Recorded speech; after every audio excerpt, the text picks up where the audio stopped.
എല്ലാവർക്കും ഇന്നത്തെ ഈ ഒരു ക്ലാസ്സിലേക്ക് സ്വാഗതം ചെയ്യാണ്. വരാൻ പോകുന്ന പരീക്ഷ ഗുണപ്രദമാകുന്ന രീതിയിൽ കറണ്ട് അഫയേഴ്സുമായി ബന്ധപ്പെട്ട് അറിഞ്ഞിരിക്കേണ്ട പ്രധാനപ്പെട്ട തെരഞ്ഞെടുത്തിട്ടുള്ള കുറച്ച് കാര്യങ്ങളാണ് ഈ ഒരു വീഡിയോയിലൂടെ നിങ്ങളുടെ മുന്നിലേക്ക് പരിചയപ്പെടുത്താനായിട്ട് പോകുന്നത്. കേരള PSC പരീക്ഷയിൽ ചോദിക്കാൻ സാധ്യതയുള്ള ഏറ്റവും പ്രധാനപ്പെട്ട ഒന്നാണ് 2025 ചാമ്പ്യൻ ട്രോഫി ക്രിക്കറ്റ് കിരീടം ആരാണ് നേടിയതെന്ന് ചോദിച്ചാൽ ഉത്തരമായിട്ട് വരേണ്ടത് ഇന്ത്യ എന്നാണ്. അപ്പൊ 2025 ചാമ്പ്യൻ ട്രോഫി ക്രിക്കറ്റ് കിരീടം നേടിയത് ഇന്ത്യയാണ്. ദുബായിൽ നടന്ന ഫൈനലിൽ ന്യൂസിലൻഡിനെ 4 വിക്കറ്റിന് തോൽപ്പിച്ചാണ് ഇന്ത്യ ജേതാക്കളായത്. അപ്പൊ ചാമ്പ്യൻ ട്രോഫി എവിടെ വെച്ചിട്ടാണ് നടക്കുന്നതെന്ന് വെച്ചാൽ പാകിസ്ഥാനിൽ വെച്ചിട്ടാണ്.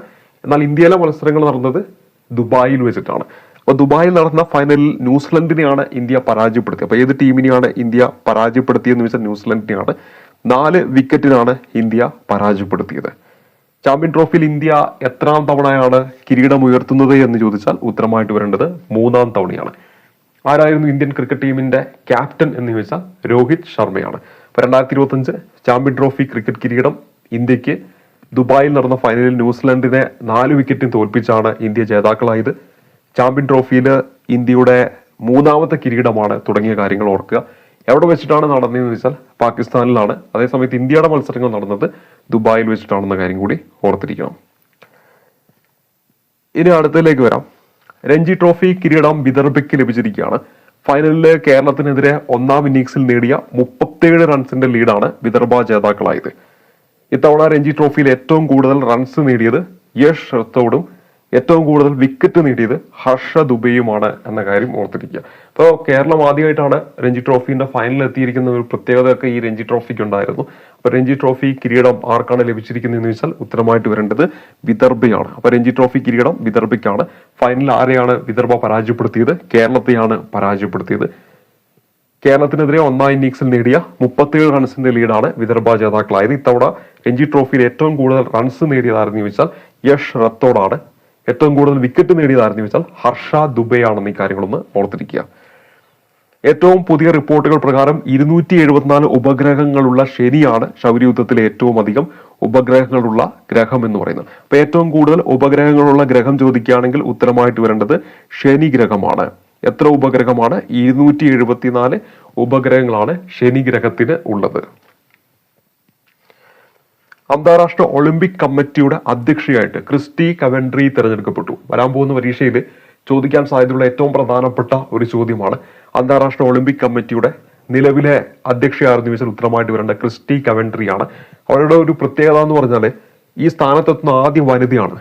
അന്താരാഷ്ട്ര ഒളിമ്പിക് കമ്മിറ്റിയുടെ അധ്യക്ഷ സ്ഥാനത്തെത്തുന്ന ആദ്യ വനിതയായിരുന്നൊരു ചോദ്യം ചോദിച്ചാൽ ക്രിസ്റ്റി കവൻട്രി എന്നാണ് ഉത്തരമായിട്ട് വരേണ്ടത്.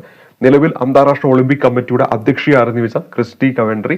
ഈ സ്ഥാനത്തെത്തുന്ന ആദ്യ വനിതയും അതോടൊപ്പം തന്നെ ആഫ്രിക്കയിൽ നിന്നുള്ള ആദ്യ ആളുമാണ് കവൻട്രി. ഒരുപക്ഷെ ഇത് സ്റ്റേറ്റ്മെന്റ് രൂപത്തിലൊക്കെ ആയിരിക്കും നമ്മുടെ പരീക്ഷയ്ക്ക് ചോദിക്കുക. തന്നിരിക്കുന്ന പ്രസ്താവനയിൽ ശരിയേത് തെറ്റേത് എന്ന തരത്തിലുള്ള ചോദ്യത്തിൽ ഈ പറഞ്ഞ എല്ലാ പോയിന്റുകളും ഉൾപ്പെടുത്താം. അപ്പൊ ഒന്നാമത്തെ സ്റ്റേറ്റ്മെന്റ് എന്തായിരിക്കും? അന്താരാഷ്ട്ര ഒളിമ്പിക് കമ്മിറ്റിയുടെ നിലവിലെ അധ്യക്ഷയാണ്. അടുത്തത് അന്താരാഷ്ട്ര ഒളിമ്പിക് കമ്മിറ്റിയുടെ അധ്യക്ഷ സ്ഥാനത്തെത്തുന്ന ആദ്യ വനിതയാണ്. അന്താരാഷ്ട്ര ഒളിമ്പിക് കമ്മിറ്റിയുടെ അധ്യക്ഷ സ്ഥാനത്തെത്തുന്ന ആഫ്രിക്കയിൽ നിന്നുള്ള ആദ്യ ആളാണ്. അപ്പൊ ഇങ്ങനെയൊക്കെ ചോദിക്കുകയാണെങ്കിൽ ഉത്തരമായിട്ട് വരേണ്ടത് ക്രിസ്റ്റി കവൻട്രി ആണെന്ന കാര്യം ഓർത്തിരിക്കുക. ലോകത്തിലെ ഏറ്റവും സന്തോഷമുള്ള രാജ്യമായിട്ട് തെരഞ്ഞെടുക്കപ്പെട്ടിരിക്കുന്നത് ഫിൻലാൻഡാണ്. ലോകത്തിലെ ഏറ്റവും സന്തോഷമുള്ള രാജ്യം ഏതാണ്? ഫിൻലാൻഡാണ്. ഇന്ത്യയുടെ സ്ഥാനം ഓർത്തിരിക്കണം, 118ആണ്. അപ്പൊ ലോകത്തിലെ ഏറ്റവും സന്തോഷമുള്ള രാജ്യമാണ് ഫിൻലാൻഡ്. ഈ അടുത്ത് പ്രസിദ്ധീകരിച്ച റിപ്പോർട്ടിൽ ഇന്ത്യയുടെ സ്ഥാനം ചോദിച്ചിട്ടുണ്ടെങ്കിൽ 118ആണ്. അപ്പൊ വേൾഡ് ഹാപ്പിനെസ് ഇൻഡെക്സിൽ ഇന്ത്യയുടെ സ്ഥാനം ചോദിക്കുകയാണെങ്കിൽ, ലോക സന്തോഷ സൂചികയിൽ ഇന്ത്യയുടെ സ്ഥാനം ചോദിക്കുകയാണെങ്കിൽ 118ആണെന്ന കാര്യം ഓർത്തിരിക്കുക. 118ആണെന്ന കാര്യം ഓർത്തിരിക്കുക. അപ്പൊ ഇവിടെ നമ്മൾ പരിചയപ്പെടുന്നതാണ് ലോകത്തിലെ ഏറ്റവും സന്തോഷമുള്ള രാജ്യം ഏതാണ്? ഫിൻലാൻഡാണ്. തിരഞ്ഞെടുക്കപ്പെട്ടു. അതേപോലെ തന്നെ ഇന്ത്യ എത്രാമതാണ്? 118ആണെന്ന കാര്യം ഓർത്തിരിക്കുക. 118ആണെന്ന കാര്യം ഓർത്തിരിക്കുക. ഇനി അടുത്ത ചോദ്യം, നഗരങ്ങളിലെ ഭൂവിവരം ഡിജിറ്റൈസ് ചെയ്യുന്നതിനുള്ള കേന്ദ്ര പദ്ധതിയാണ് നക്ഷ. അപ്പൊ പദ്ധതിയുടെ പേര് നക്ഷ എന്നാണ്. കേന്ദ്ര പദ്ധതിയാണ് നക്ഷ. അപ്പൊ നഗരങ്ങളിലെ ഭൂവിവരം ഡിജിറ്റൈസ് ചെയ്യുന്നതിനുള്ള കേന്ദ്ര പദ്ധതി എന്താണ്? നക്ഷ എന്ന പേരിലാണ് അറിയപ്പെടുന്നത്. കേരളത്തിലെ ആദ്യ ഹൈഡ്രജൻ ബസ് സർവീസ് എവിടെയാണെന്ന് ചോദിച്ചാൽ ഉത്തരമായിട്ട് വരേണ്ടത് കൊച്ചിയിലാണ്. കേരളത്തിലെ ആദ്യത്തെ ഹൈഡ്രജൻ ബസ് സർവീസ് എവിടെയാണ്? ചോദിക്കാവുന്ന ഒരു ചോദ്യമാണ്. ഉത്തരമായിട്ട് വരേണ്ടത് കൊച്ചിയിലാണ്. Manu Bhaker BBC Indian sportswoman of the year 2024 ആയിട്ട് തെരഞ്ഞെടുക്കപ്പെട്ടു. 2024 ഇന്ത്യൻ സ്പോർട്സ് ഓഫ് വുമൺ ആയിട്ട് ആരെ തെരഞ്ഞെടുത്തിരിക്കുകയാണ്? നമ്മുടെ മനു ഭാക്കറിനെ തെരഞ്ഞെടുത്തിരിക്കുകയാണ്. അപ്പോൾ മനു ഭാക്കറിനെ BBC Indian sportswoman of the year ആയിട്ട് തെരഞ്ഞെടുക്കപ്പെട്ടു 2024. അപ്പോൾ 2024 BBC Indian sportswoman of the year ആരെന്ന് ചോദിച്ചാൽ ഉത്തരമായിട്ട് തന്നെ ഷൂട്ടിംഗ് താരമായിട്ടുള്ള, അദ്ദേഹം ഏത് കായിക ഇനവുമായി ബന്ധപ്പെട്ടിരിക്കുന്നു വെച്ചാൽ ഷൂട്ടിംഗ് ആണ്. പരീക്ഷയ്ക്ക് ചോദിക്കാം. അവിടെ ഉത്തരമായിട്ട് വരേണ്ടത് മനു ഭാക്കർ ആണ്. അപ്പോൾ Manu Bhaker BBC Indian sportswoman of the year ആയിട്ട് 2024 തെരഞ്ഞെടുക്കപ്പെട്ടത് ആരെയാന്ന് ചോദിച്ചാൽ മനു ഭാക്കറിനെയാണ്. ഓസ്കാർ പുരസ്കാര ജേതാവാണ് ഹോളിവുഡ് നടൻ ജീൻ ഹാക്ക്മാൻ. അദ്ദേഹം ഈ അടുത്ത് അന്തരിച്ചു. അപ്പൊ ആരാണ് ജീൻ ഹാക്ക്മാൻ എന്നൊരു ചോദ്യം ചോദിക്കാം. ആരാണ് ജിൻ ഹാക്ക്മാൻ എന്നൊരു ചോദ്യം പരീക്ഷയ്ക്ക് ചോദിക്കാം. ജിൻ ഹാക്ക്മാൻ ആരാണെന്ന് ചോദിച്ചാൽ ഉത്തരമായിട്ട് വരേണ്ടത് ഓസ്കാർ പുരസ്കാര ജേതാവാണ്. അദ്ദേഹം ഈ അടുത്ത് അന്തരിച്ചു. അപ്പോൾ പരീക്ഷയ്ക്ക് ചോദിക്കാം, ജിൻ ഹാക്ക്മാൻ ഈ അടുത്ത് അന്തരിച്ചു. അദ്ദേഹം ഏത് മേഖലയുമായി ബന്ധപ്പെട്ടിരിക്കുന്നു? അപ്പോൾ അതിനുള്ള ഉത്തരമായിട്ട് സിനിമാ മേഖലയുമായി ബന്ധപ്പെട്ട വ്യക്തിയാണ്. അതോടൊപ്പം തന്നെ ഓസ്കാർ പുരസ്കാര ജേതാവാണ്. അടുത്തത് പ്രശസ്ത ഗാനരചയിതാവ് മാങ്കൊമ്പ് ഗോപാലകൃഷ്ണൻ അന്തരിച്ചു. മാങ്കൊമ്പ് ഗോപാലകൃഷ്ണൻ ഏത് മേഖലയുമായി ബന്ധപ്പെട്ടിരിക്കുന്നു? ഗാനരചയിതാവാണ് മാങ്കൊമ്പ് ഗോപാലകൃഷ്ണൻ. ബോക്സിംഗ് ഇതിഹാസം ജോർജ് ഫോർമാൻ അന്തരിച്ചു. അപ്പൊ ജോർജ് ഫോർമാൻ ഏത് കായിക ഇനവുമായി ബന്ധപ്പെട്ടിരിക്കുന്നു? ഉത്തരമായിട്ട് വരേണ്ടത് ബോക്സിംഗ് ആണ്. അദ്ദേഹം ഈ അടുത്താണ് അന്തരിച്ചത്. വിഖ്യാത സോവിയറ്റ് ചെസ് താരവും ലോക ചാമ്പ്യനുമായിരുന്ന ബോറിസ് സ്പാസ്കി അന്തരിച്ചു. അപ്പൊ ബോറിസ് സ്പാസ്കി അദ്ദേഹം എന്താണ്? ചെസ് താരമാണ്, ലോക ചാമ്പ്യനായിരുന്നു. അദ്ദേഹം ഈ അടുത്താണ് അന്തരിച്ചു. സോവിയറ്റ് ചെസ് താരമാണ്, സോവിയറ്റ് യൂണിയനിലെ ചെസ് താരമാണ് അദ്ദേഹം എന്ന കാര്യം കൂടി ഓർത്തിരിക്കുക. വിഖ്യാത സോവിയറ്റ് ചെസ് താരമാണ് നമ്മളിവിടെ പരിചയപ്പെട്ട ബോറിസ് സ്പാസ്കി. അദ്ദേഹം മുൻ ലോക ചാമ്പ്യനും കൂടിയാണെന്ന കാര്യം ഓർത്തിരിക്കണം.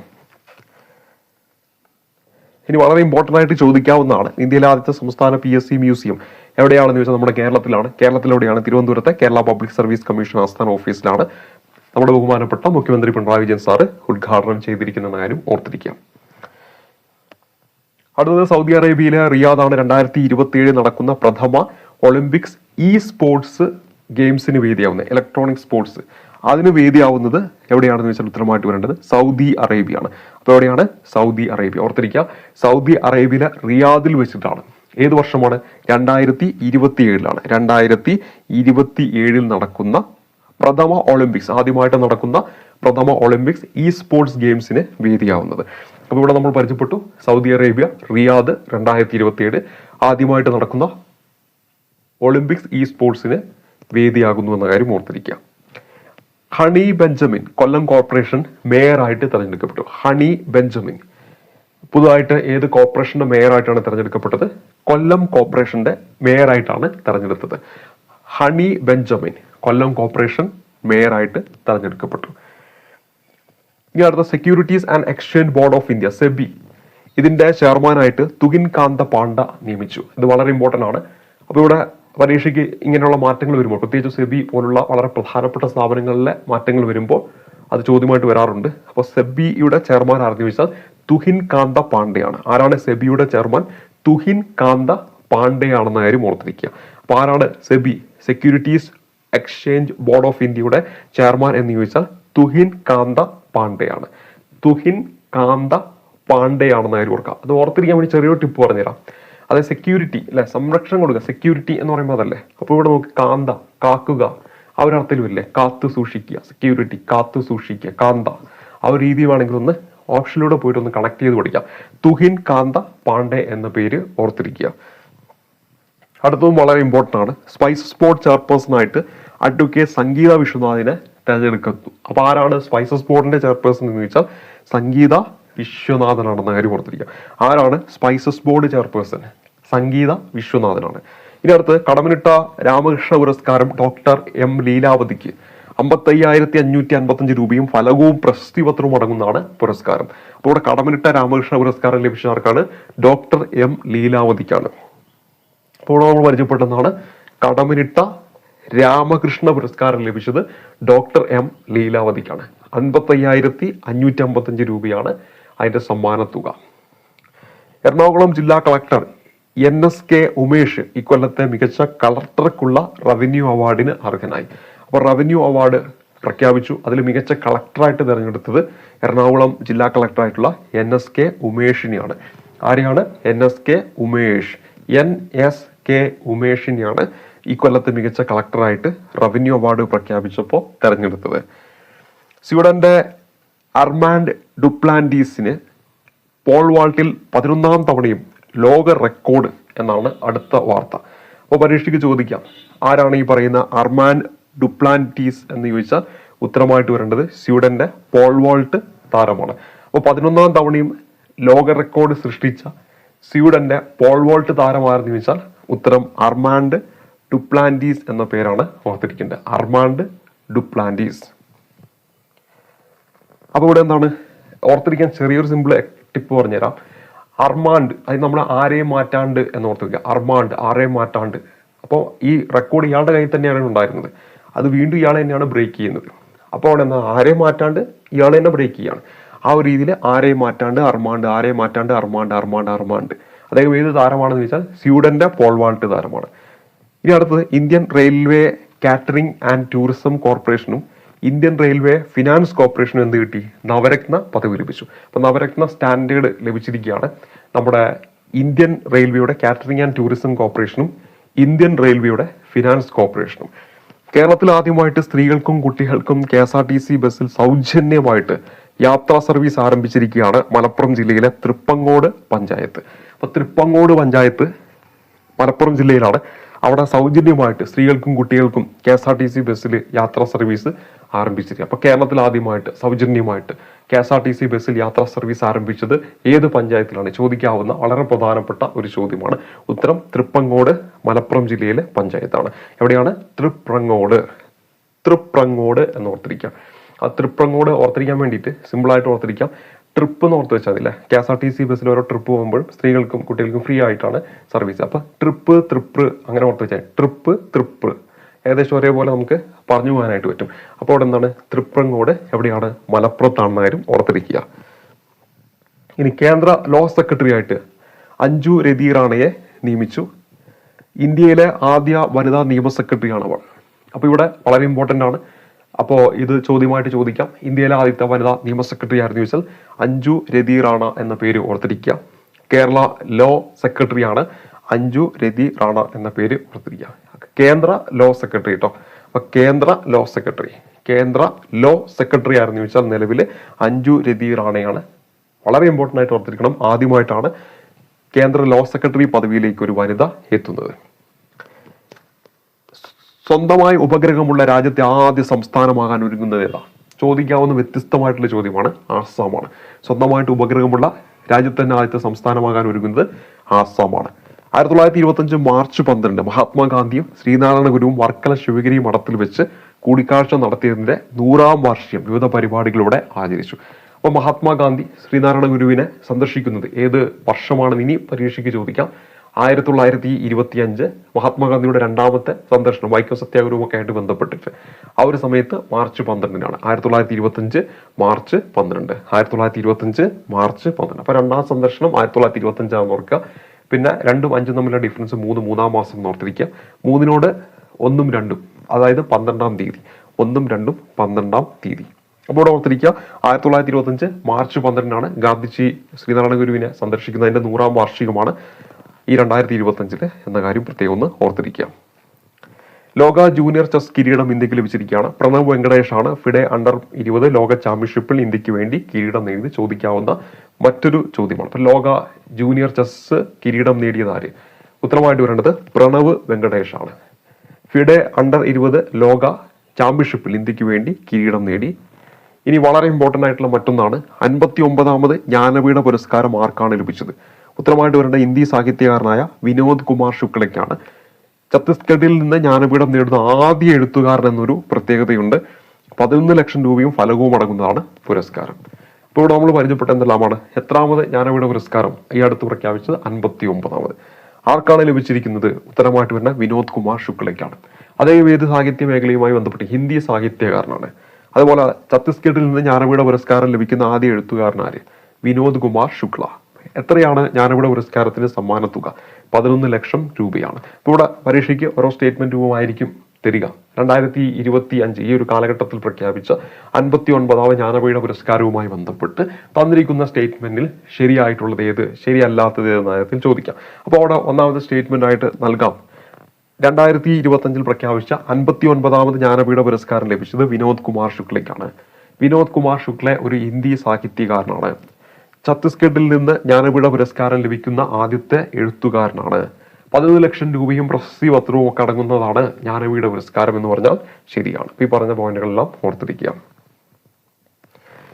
ആകാശഗംഗകളെ കുറിച്ചുള്ള സമഗ്ര പഠനത്തിന് സ്ഫിയറക്സ് എന്ന ദൂരദർശിനി വിക്ഷേപിച്ചത് നാസയാണെന്ന കാര്യം ഓർത്തിരിക്കുക. അപ്പൊ നമ്മുടെ ആ ഒരു ദൂരദർശിനിയുടെ പേരാണ് സ്ഫിയറക്സ്. സ്ഫിയറക്സ് എന്നാണ് ദൂരദർശിനിയുടെ പേര്. നാസയാണ് ഇത് വിക്ഷേപിച്ചത്. ആരാണ് ഇത് വിക്ഷേപിച്ചത്? നാസയാണ് വിക്ഷേപിച്ചത് എന്ന കാര്യം കൂടി ഓർത്തിരിക്കുക. അപ്പൊ ആകാശഗംഗകളെ കുറിച്ചുള്ള സമഗ്ര പഠനത്തിന് സ്ഫിയറക്സ് എന്ന ദൂരദർശിനി വിക്ഷേപിച്ചത് ആരാണ്? നാസയാണ്. 37ാമത് അഖിലേന്ത്യാ തപാൽ കലാമേളയിൽ ആരാണ് ജേതാക്കള്? കേരളമാണ് ജേതാക്കള്. ചോദിക്കാം. 37ാമത് അഖിലേന്ത്യാ തപാൽ കലാമേള ജേതാക്കള് കേരളമാണ്. മധ്യപ്രദേശിലെ മാധവ് ദേശീയോദ്യാനത്തെ ഇന്ത്യയുടെ എത്രാം കടുവാ സങ്കേതമായി പ്രഖ്യാപിച്ചു? 58 കടുവാ സങ്കേതങ്ങളുണ്ട്. അതില് 58ാമതാണ് മധ്യപ്രദേശിലെ മാധവ് ദേശീയോദ്യാനം. അപ്പൊ മധ്യപ്രദേശിലെ മാധവ് ദേശീയോദ്യാനം 58ാം കടുവാ സങ്കേതം. അപ്പൊ മാധവ് ദേശീയോദ്യാനം അല്ലെങ്കിൽ മാധവ് കടുവാ സങ്കേതം എവിടെയാണെന്ന് വെച്ചാൽ മധ്യപ്രദേശിലാണ്. 58ാമത് കടുവാ സങ്കേതമാണ്. എത്രാമതാണ്? 58ാമത്. മാർക്ക് കാർണി കാനഡയുടെ പുതിയ പ്രധാനമന്ത്രിയായിട്ട് അധികാരമേറ്റു. അപ്പൊ നിലവിൽ കാനഡയുടെ പ്രധാനമന്ത്രി ആരെന്ന് വെച്ചാൽ മാർക്ക് കാർണി ആണെന്ന കാര്യം ഓർത്തിരിക്കുക. Mark Carney. അത് പിന്നെ ഓർത്തിരിക്കാൻ സിമ്പിളാണ്. നമുക്കറിയാം ഇതിന് മുമ്പിലുണ്ടായിരുന്ന പ്രധാനമന്ത്രി ഇന്ത്യയും തമ്മിൽ വലിയ പ്രശ്നങ്ങളൊക്കെ ഉണ്ടായിരുന്നു. അപ്പൊ അയാളെ മാറ്റിയിട്ട് ആരിപ്പോ വന്നിരിക്കുകയാണ്? മാർക്ക് കാർണി വന്നിരിക്കണം. മാറ്റുക, മാർക്കുക, മാർക്ക് കാർണി. ആ ഒരു രീതിയിൽ ഓർത്തിരിക്കുക. മാർക്ക് കാർണി എവിടത്തെ പ്രധാനമന്ത്രിയാണ്? നമ്മുടെ കാനഡയുടെ പ്രധാനമന്ത്രിയാണ്. UK പാർലമെന്റ് അംഗങ്ങൾ നൽകുന്ന സമഗ്ര സംഭാവനയ്ക്കുള്ള പുരസ്കാരം നമ്മുടെ ചിരഞ്ജീവിക്ക് ലഭിച്ചിരിക്കുകയാണ്. തെലുങ്ക് നടനായിട്ടുള്ള ചിരഞ്ജീവിക്ക് ലഭിച്ചിരിക്കുകയാണ്. ചോദിക്കാവുന്ന ചോദ്യമാണ്. UK പാർലമെന്റ് അംഗങ്ങൾ നൽകുന്ന സമഗ്ര സംഭാവനയ്ക്കുള്ള പുരസ്കാരം ലഭിച്ച ഇന്ത്യൻ നടനാര് അല്ലെങ്കിൽ തെലുങ്ക് നടനാര്? ചിരഞ്ജീവിയാണ്. ഇനി 2021-22 വർഷത്തെ കേരള സർവകലാശാലയുടെ ONV പുരസ്കാരം MK സാനുവിനും M മുകുന്ദനും ലഭിച്ചു. അതായത് 21 MK സാനു, 22 M മുകുന്ദനാണ്. അത് ഇപ്പോഴാണ് പ്രഖ്യാപിച്ചത്. ഇവിടെ നമുക്ക് പലപ്പോഴും കൺഫ്യൂഷൻ വരാറുള്ള ഒരു മേഖലയാണ് നമ്മൾ ഇനി അങ്ങോട്ടൊന്ന് പരിചയപ്പെടാനായിട്ട് പോകുന്നത്. അതിലൊന്ന് ONV ലിറ്റററി അവാർഡ് ഉണ്ട്. ഈ ONV ലിറ്റററി അവാർഡ് നൽകുന്നത് ONV കൾച്ചറൽ അക്കാഡമിയാണ്. ONV കൾച്ചറൽ അക്കാഡമിയാണ് ഇത് നൽകുന്നതെന്ന കാര്യം ഓർത്തിരിക്കുക. ഇത് ദേശീയ തലത്തിൽ നൽകുന്ന ഒരു പുരസ്കാരമാണ്. 2017 ഇത് തുടക്കം കുറിച്ചിരിക്കുന്നത്. അതേപോലെ തന്നെ മലയാള ലാംഗ്വേജിൽ മാത്രമല്ല മറ്റു ഭാഷകളിലുള്ളവർക്കൊക്കെ ഇത് നൽകുന്നുണ്ട്. ദേശീയ തലത്തിൽ നൽകുന്ന ഒരു പുരസ്കാരമാണെന്ന കാര്യം ഓർക്കുക. ഏതാണ്? ONV literary award. നമ്മൾ തൊട്ടു മുമ്പ് പരിചയപ്പെട്ടതല്ല. ഇത് ONV ലിറ്റററി അവാർഡാണ്. ആര് കൊടുക്കുന്നതാണ്? ONV കൾച്ചറൽ അക്കാഡമി കൊടുക്കുന്ന അവാർഡാണെന്ന കാര്യം ഓർത്തിരിക്കുക. ഇതിന് സമ്മാനത്തുക എന്ന് പറയുന്നത് 3 ലക്ഷം രൂപയാണ്. എത്രയാണ്? 3 ലക്ഷം രൂപയാണ്. ഇവിടെ ആദ്യമായിട്ട് ഈ പുരസ്കാരം ലഭിച്ചത് നമ്മുടെ സുഗതകുമാരി ടീച്ചർക്കാണ്. പിന്നെ MD വാസുദേവൻ സാറിനാണ് അടുത്ത പുരസ്കാരം ലഭിക്കുന്നത് 2017-ലും 18-ലും. അത് ചോദിക്കാനുള്ള സാധ്യതയുണ്ട്. കാരണം MD വാസുദേവൻ സാറ് ഈ അടുത്താണ് നമ്മളെ വിട്ടു പിരിഞ്ഞത്. അതുകൊണ്ട് തന്നെ ചോദ്യമായിട്ട് പ്രതീക്ഷിക്കാം. അപ്പൊ 2017 സുഗതകുമാരി, 2018 MD വാസുദേവൻ നായർ. ഇത് നമുക്ക് പുതുതായിട്ട് ഈ 2024 പ്രതിഭ റായിക്കും 2025 വളരെ ഇമ്പോർട്ടൻ്റ് ആണ്, പ്രഭാവർമ്മയ്ക്കുമാണ് ലഭിക്കുന്നത്. അപ്പൊ ഇവിടെ നമ്മൾ പരിചയപ്പെട്ടത് എന്താണ്? ONV ലിറ്റററി പുരസ്കാരമാണ്. അതായത് ONV കൾച്ചറൽ അക്കാദമി നൽകുന്ന പുരസ്കാരമാണ്. 3 ലക്ഷം രൂപ സമ്മാനത്തുകയുള്ള പുരസ്കാരമാണ്. 2017 ആരംഭിച്ച ദേശീയ തലത്തിൽ കൊടുക്കുന്ന പുരസ്കാരമാണ്. അത് പ്രത്യേകം ഒന്ന് നോട്ട് ചെയ്യുക. മലയാള ഭാഷയ്ക്ക് മാത്രമല്ല മറ്റു ഭാഷകൾക്കും ഈ ഒരു പുരസ്കാരം കൊടുക്കുന്നുണ്ടെന്ന കാര്യം പ്രത്യേകം ഒന്ന് നോട്ട് ചെയ്യുക. അപ്പൊ ആദ്യം കിട്ടിയ സുഗതകുമാരി, പിന്നെ വരേണ്ടത് MD വാസുദേവൻ നായർ. ഇനി ഏറ്റവും ഇമ്പോർട്ടന്റ് അപ്ഡേറ്റ് ആയിട്ട് പഠിക്കേണ്ടത് പ്രതിഭ റായ് എന്ന പേര് ഓർക്കുക 2024. പിന്നെ പ്രഭാവർമ്മ, ഓർക്കാൻ സിമ്പിളാ. പ്രതിഭ റായ്, പ്രഭാവർമ്മ. അപ്പൊ ഇവിടെ എന്താണ്? പ്രതിഭ റായ് എന്നാണ് 2024, പ്രഭാവർമ്മ 2025. ഇപ്പൊ നമ്മളിവിടെ പരിചയപ്പെട്ടെന്നാണ് കേരള സർവകലാശാല നൽകുന്ന ONV പുരസ്കാരം. അത് ലഭിച്ചിരിക്കുന്നത് 2021-22 ഇപ്പോഴാണ് പ്രഖ്യാപിച്ചത്. അതിൽ 2021 ഈ ഒരു പുരസ്കാരം ലഭിച്ചിരിക്കുന്ന MK സാനുവിനാണ്. 2022 M മുകുന്ദനാണ്. 1 ലക്ഷം രൂപയാണ് ഇതിന്റെ സമ്മാനത്തുക എന്ന കാര്യം ഓർത്തിരിക്കുക. അപ്പൊ ഇത് പരസ്പരം കൊണ്ടിങ്ങനെ മാറിപ്പോയത്. ഇവിടെ നമ്മൾ ONV പുരസ്കാരം കേരള സർവകലാശാല കൊടുക്കുന്നു. അതേപോലെ തന്നെ ONV പുരസ്കാരം ONV കൾച്ചറൽ അക്കാദമി കൊടുക്കുന്നതാണ്. ONV ലിറ്റററി അവാർഡ് എന്ന് പറയുന്നത് അത് 3 ലക്ഷം രൂപയാണ് അതിന്റെ സമ്മാന തുക. അത് പ്രതിഭ റായി 2024, പിന്നെ പ്രഭാവർമ്മ 2025, ആദ്യമായിട്ട് സുഗതകുമാരി, പിന്നെ 2018 MD വാസുദേവൻ സാറിനാണ് കിട്ടുന്നതെന്ന കാര്യം ഓർത്തിരിക്കുക. ഇനി ഇതെന്താണ് നമ്മുടെ കേരള സർവകലാശാല കൊടുക്കുന്നത് 2021-22. അതിൽ 21 ആർക്ക് കിട്ടി? MK സാനു. 22 ആർക്ക് കിട്ടി? മുകുന്ദനാണ് കിട്ടുന്നത്, M മുകുന്ദൻ. ആദ്യം സാനു, പിന്നെയാണ് മുകുന്ദന്. അപ്പോൾ ഈ കാര്യങ്ങളൊന്ന് ഓർത്തിരിക്കുക. ഇനി കേരളത്തിലെ ആദ്യത്തെ ബുക്ക് വെൻഡിങ് മെഷീൻ തിരുവനന്തപുരത്ത് സ്ഥാപിതമായി. അപ്പോൾ കേരളത്തിലെ ആദ്യത്തെ ബുക്ക് വെൻഡിങ് മെഷീൻ എവിടെയാണ് സ്ഥാപിച്ചത്? തിരുവനന്തപുരത്താണ്. സ്വിസ് വായു ഗുണനിലവാര സാങ്കേതിക കമ്പനിയായ IQ എയറിന്റെ 2024 റിപ്പോർട്ട് പ്രകാരം വായു മലിനീകരണത്തിൽ ഇന്ത്യയുടെ സ്ഥാനം 5 എന്നാണ് പറയുന്നത്. ഇന്ത്യയുടെ സ്ഥാനം എത്രയാണ്? 5. അപ്പോൾ ഇവിടെ സ്വിസ് വായു ഗുണനിലവാര സാങ്കേതിക കമ്പനിയാണ് IQ എയർ. അവരുടെ 2024 റിപ്പോർട്ട് പുറത്തു വന്നപ്പോൾ അവിടെ ഇന്ത്യയുടെ സ്ഥാനം എന്ന് പറയുന്നത് 5 സ്ഥാനത്താണെന്ന് ആരും ഓർത്തിരിക്കുക. പിന്നെ ഇവിടെ ആ ഒരു രാജ്യങ്ങൾ 1 മുതൽ 4 വരെയുള്ള രാജ്യങ്ങൾ കൊടുത്തിട്ടുണ്ട്. ആദ്യം ചാടാണ്, പിന്നെ ബംഗ്ലാദേശാണ്, പിന്നെ പാകിസ്ഥാനാണ്, അതിനുശേഷം കോങ്കോ ആണ്. അതിനുശേഷമാണ് ഏത് വരുന്നത്? ഇന്ത്യ വരുന്നത് എന്ന കാര്യം ഓർത്തിരിക്കുക. ഇവിടെ ചാട്, ബംഗ്ലാദേശ്, പാകിസ്ഥാൻ, അതേപോലെ തന്നെ കോങ്കോ, പിന്നെ ഇന്ത്യ. ഇന്ത്യയുടെ സ്ഥാനമാണ് ഏറ്റവും ഇമ്പോർട്ടൻറ്റ്, 5 സ്ഥാനമാണെന്ന കാര്യം ഓർത്തിരിക്കുക. ഒന്നാമത് വരുന്നത് ചാടാണ്. ഈ അടുത്തത് അജയ് സേത്തിനെ പുതിയ ധനകാര്യ സെക്രട്ടറി ആയിട്ട് നിയമിച്ചു. അപ്പോൾ അജയ് സേത്ത് പുതിയ ധനകാര്യ സെക്രട്ടറിയാണ്. അജയ് സേത്ത് പുതിയ ധനകാര്യ സെക്രട്ടറി. അജയ് സേത്താണ് പുതിയ ധനകാര്യ സെക്രട്ടറി എന്ന കാര്യം ഓർത്തിരിക്കുക. അപ്പോൾ നമ്മളിവിടെ ആദ്യമായിട്ട് ഒരു വനിതാ നിയമ സെക്രട്ടറിയുടെ പേര് നമ്മളിവിടെ പരിചയപ്പെടുകയുണ്ടായിരുന്നു. കേന്ദ്ര ലോ സെക്രട്ടറി ആയിട്ട് അഞ്ജു രതി റാണ, ഇന്ത്യയിലെ ആദ്യത്തെ വനിതാ നിയമ സെക്രട്ടറിയാണ്. ഇപ്പോൾ നമ്മളിവിടെ പരിചയപ്പെട്ടത് ധനകാര്യ സെക്രട്ടറിയാണ്. ധനകാര്യ സെക്രട്ടറിയുടെ പേര് ഓർത്തിരിക്കുക, അജയ് സേത്ത്. ധനകാര്യ സെക്രട്ടറി ആയിരുന്നു ചോദിച്ചാൽ ഉത്തരമായിട്ട് വരേണ്ടത് അജയ് സേത്ത് ആണെന്ന കാര്യം ഓർത്തിരിക്കുക. 2025 പുരുഷ വനിതാ കബഡി ലോകകപ്പുകൾക്ക് വേദിയാവുന്നത് ഇംഗ്ലണ്ട് ആണെന്ന കാര്യം ഓർത്തിരിക്കുക. പുരുഷ വനിതാ കബഡി ലോകകപ്പുകൾ നമ്മൾ ഇതിനു മുമ്പ് നമ്മുടെ ഇന്ത്യയിൽ വെച്ച് നടന്നു. ഇപ്പോൾ 2025 പുരുഷ വനിതാ കബഡി ലോകകപ്പ് ഇംഗ്ലണ്ടിൽ വെച്ചിട്ടാണ് നടക്കാൻ പോകുന്നത്. അപ്പോൾ ഇത്രയും കാര്യങ്ങളാണ്. നമ്മുടെ കുറച്ച് കാര്യങ്ങൾ കൂടിയുണ്ട്. വർദ്ധിച്ചു വരുന്ന ലഹരി ഉപയോഗത്തിനെതിരെ അവബോധം സൃഷ്ടിക്കാൻ ഉന്നത വിദ്യാഭ്യാസ വകുപ്പും സംസ്ഥാന നാഷണൽ സർവീസ് സ്കീം NSS സംയുക്തമായിട്ട് സംഘടിപ്പിക്കുന്ന ഒരു ക്യാമ്പയിൻ ഉണ്ട്. ചോദിക്കും, ലൈഫ് ഈസ് ബ്യൂട്ടിഫുൾ എന്നതാണ് ക്യാമ്പയിൻ്റെ പേര്. ലൈഫ് ഈസ് ബ്യൂട്ടിഫുൾ എന്നതാണ് ക്യാമ്പയിൻ്റെ പേര്. Life is beautiful. ഇനി കേരളത്തിൽ ലഹരി വ്യാപാരം തടയുന്നതിനായിട്ട് എക്സൈസ് വകുപ്പിന്റെ നേതൃത്വത്തിൽ ഒരു ഓപ്പറേഷൻ ആരംഭിച്ചിട്ടുണ്ട്. ഓപ്പറേഷൻ ക്ലീൻ സ്ലേറ്റ് എന്നാണ് അതിന്റെ പേര്. എന്താണ്? ഓപ്പറേഷൻ ക്ലീൻ സ്ലേറ്റ് എന്നാണ് പേര്. ഓപ്പറേഷൻ ക്ലീൻ സ്ലേറ്റ് എന്നാണ് അതിന്റെ പേര്. ഇനി ഇന്ത്യയിൽ ആദ്യമായിട്ട് ലഹരി വേട്ടയ്ക്ക് നിർമ്മിത ബുദ്ധി സംവിധാനം ഉപയോഗിക്കുന്ന സംസ്ഥാനം ചോദിച്ചാൽ കേരളമാണ്. 3 കാര്യങ്ങളാണ് പഠിച്ചത്. ചോദിക്കാം. 1, വർദ്ധിച്ചു വരുന്ന ലഹരി ഉപയോഗത്തിനെതിരെ അവബോധം സൃഷ്ടിക്കാനായിട്ട് ഉന്നത വിദ്യാഭ്യാസ വകുപ്പും സംസ്ഥാന നാഷണൽ സർവീസ് സ്കീമും സംയുക്തമായിട്ട് സംഘടിപ്പിക്കുന്ന ഒരു ക്യാമ്പയിനാണ് ലൈഫ് ഈസ് ബ്യൂട്ടിഫുൾ എന്ന് പറയുന്നത്. ഇനി അടുത്തത് കേരളത്തിൽ ലഹരി വ്യാപാരം തടയുന്നതിനായിട്ട്, വ്യാപാരമാണ്, അപ്പോൾ അത് എക്സൈസ് ഡിപ്പാർട്ട്മെന്റുമായിട്ട് ബന്ധപ്പെട്ടതാണല്ലോ. അപ്പോൾ ലഹരി വ്യാപാരം തടയുന്നതിനായിട്ട് എക്സൈസ് വകുപ്പിന്റെ നേതൃത്വത്തിൽ ആരംഭിച്ച ഓപ്പറേഷനാണ് എന്ത്? ഓപ്പറേഷൻ ക്ലീൻ സ്ലേറ്റ് എന്ന് പറയുന്നത്.